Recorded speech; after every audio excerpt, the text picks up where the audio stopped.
YouTube తరఫున voice ఇస్తాం. ఆ రంగాలలో ఉండేటటువంటి సమస్యలను మాట్లాడేదానికోసం, విద్యారంగంలో అనేక రకాల మార్పులు తెచ్చేదానికోసం ఒక విధాన మండలి అనేటటువంటిది ప్రత్యేకంగా రూపొందించబడడం అనేటటువంటి జరిగింది.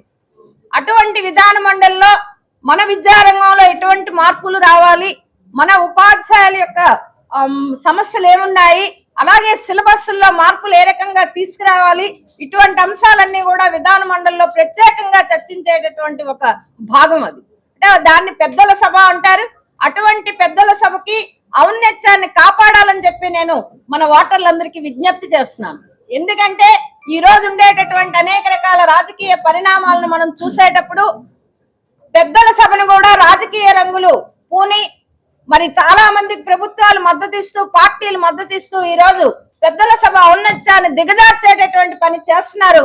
అటువంటి దిగజార్చేటటువంటి పని చేసే వాళ్ళ పట్ల ఓటర్లందరూ కూడా గుర్తించాలని చెప్పి మరి రాజకీయాలకి అతీతంగా మేధావులుగా, విద్యావేత్తలుగా, టీచర్స్ ఫ్రంట్ మూవ్మెంట్ నుంచి పనిచేసేటటువంటి అభ్యర్థుల్ని మరి మండలికి పంపించాలని చెప్పి మరొకసారి మీ ద్వారా మరి ఓటర్లందరికీ నేను విజ్ఞప్తి చేయడం అనేటటువంటిది జరుగుతుంది.